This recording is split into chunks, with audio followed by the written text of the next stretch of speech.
e vamos ao dia 5 do livro Uma Vida com Propósitos. Bom, hoje o tema é, fazendo uma ressalva que seguimos com obra aqui no prédio no período das férias, então se você escutar esse barulho no fundo, é isso.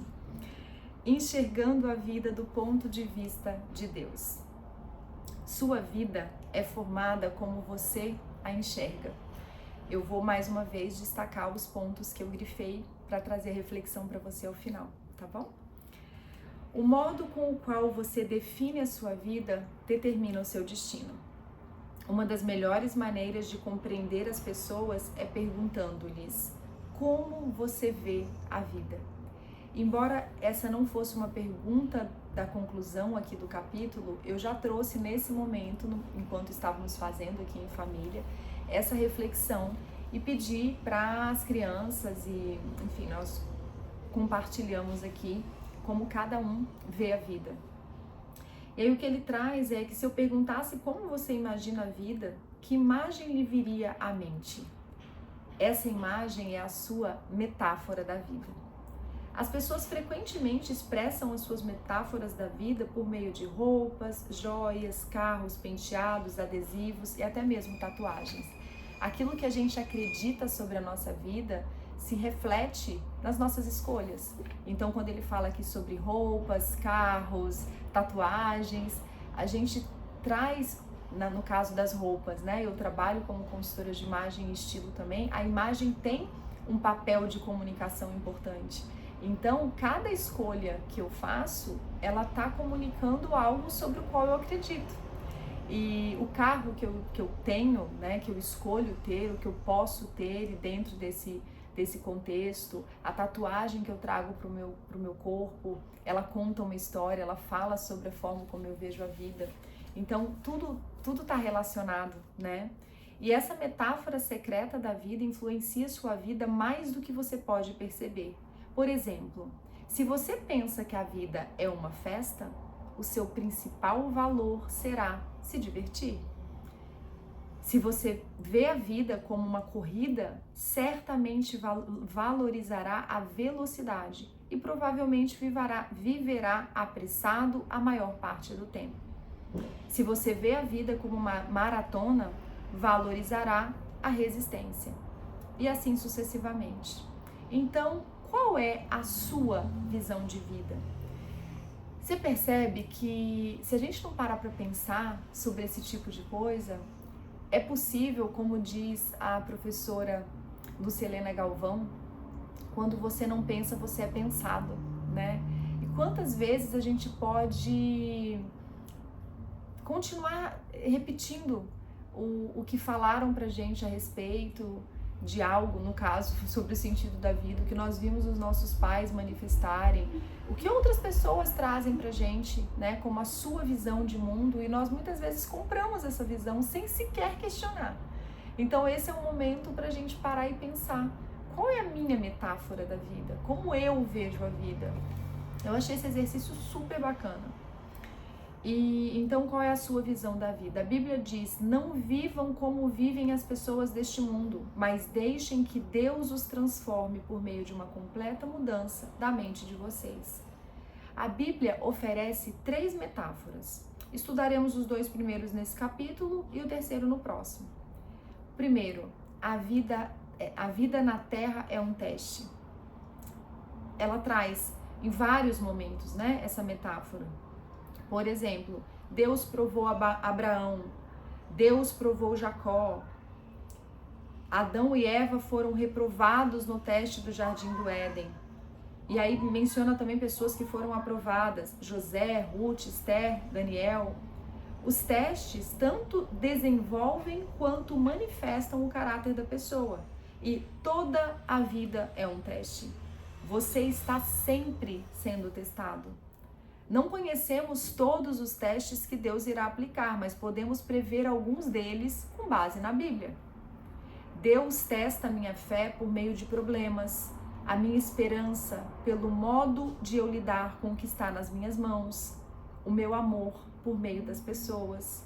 Um teste muito importante diz respeito à sua atitude quando você não consegue sentir a presença de Deus.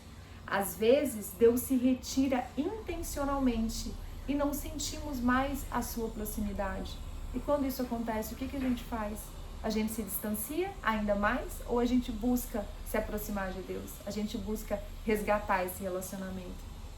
Quando você compreender que a vida é um teste, perceberá que nada é insignificante na sua existência. Cada dia é importante, cada segundo é uma crescente oportunidade para aperfeiçoar o caráter, para demonstrar amor ou para depender de Deus. Deus cumpre a sua promessa e não deixará que vocês sofram tentações que vocês não têm forças para suportar. A segunda, a vida na terra é um cargo de confiança, um ato de fé. De fato, jamais possuímos realmente coisa alguma durante o nosso breve período de vida. Deus apenas nos empresta a terra enquanto estamos aqui. Tudo o que você pode fazer é desfrutá-la algum tempo. A primeira tarefa que Deus deu aos humanos foi administrar e cuidar das coisas dele. É parte do nosso propósito atualmente. Há alguns anos, um casal permitiu, ele relata essa história, que ele e a esposa usassem uma bela casa em frente à praia no Havaí. E disseram, usem como se fosse de vocês. E eles efetivamente usaram, desfrutaram de tudo que tinha ali, mas ele ressalta, sabíamos durante todo o tempo que a casa não era realmente nossa. Se você não é o dono, não terá cuidado, é o que dizem alguns valores da nossa cultura geral. Mas para os cristãos, eles têm um padrão mais elevado, que é, visto que Deus é o dono, eu devo cuidar da melhor forma possível. Gente, isso aqui é muito interessante a gente pensar, porque Deus é o dono, Ele só me emprestou. Ele me emprestou esse corpo, como eu estou cuidando do meu corpo? Ele me emprestou esse apartamento, como eu estou zelando por ele? Ele me emprestou esse marido, esses filhos, é tudo de Deus. Como eu zelo por tudo aquilo que Deus me dá, os meus dons, os meus talentos, como eu estou zelando por eles? Eu estou aqui de férias e no momento em que a gente decidiu fazer a leitura e o acompanhamento desse livro, eu senti no coração de compartilhar. E aí veio um sentimento, mas eu estou de férias com a minha família. Ok, mas Deus está me dando uma oportunidade de ter acesso a um conhecimento ímpar, a compartilhar desses momentos com a minha família. E colocou no meu coração de compartilhar com mais pessoas. Como que eu vou zelar por essa possibilidade que Deus está me dando? Eu vou agir? Eu vou obedecer? Ou eu vou recuar? E é exatamente por isso que eu estou aqui. E ele traz a parábola dos talentos, exatamente, e diz, ao final de sua vida, você será avaliado e recompensado conforme o seu desempenho ao lidar com o que Deus lhe confiou. 3 recompensas nós teremos na eternidade. A primeira, você receberá o reconhecimento de Deus. Ele dirá, muito bem, bom trabalho. A segunda, você receberá uma promoção e uma responsabilidade maior na eternidade. Eu o porei a cargo de muitas coisas, diz o Senhor. E a terceira, você será honrado em uma comemoração. Venha e participe da alegria do seu Senhor. Deus observa como usamos, por exemplo, o dinheiro para avaliar se somos confiáveis. Deus diz que há um relacionamento direto entre a forma de eu utilizar o meu dinheiro e o nível de minha vida espiritual. Deixe-me perguntar, a forma de você administrar o seu dinheiro está impedindo Deus de fazer mais em sua vida? Também uma pergunta forte, né? Como você tem gerido os recursos que Deus te confia, te proporciona?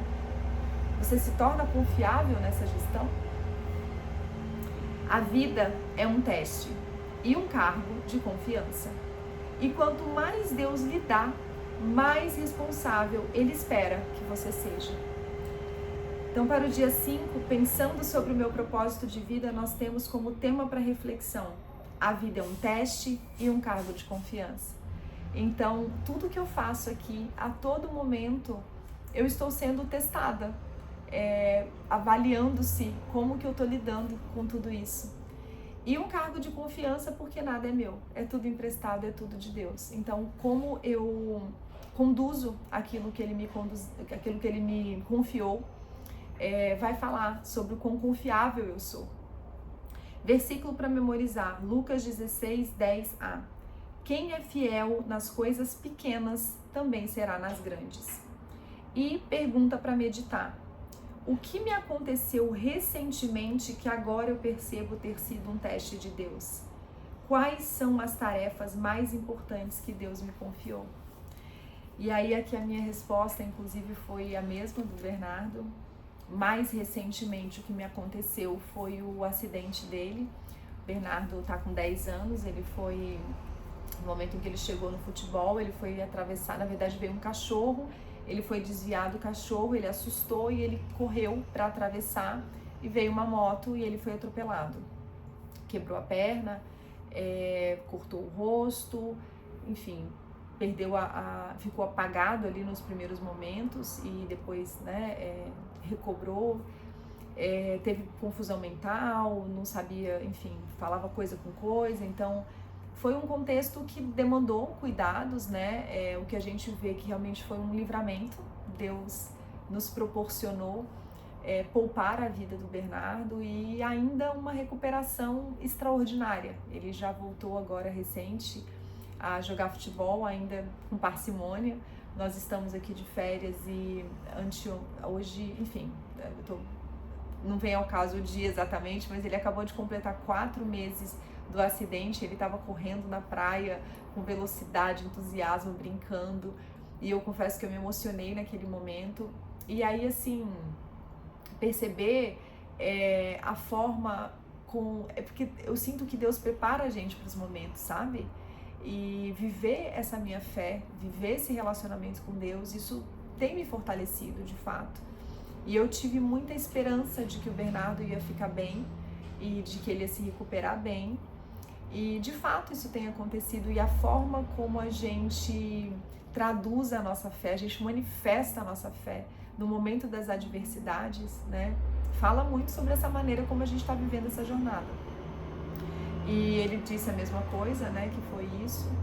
E o que de mais importante Deus me confiou é, sem dúvida, a minha família. A educação dos meus filhos, orientá-los no caminho do bem, nos caminhos do Senhor. E uma outra coisa também que eu penso que para mães em especial é um desafio, é conciliar o que Deus colocou na nossa vida como missão família e como missão trabalho, propósito para transbordar.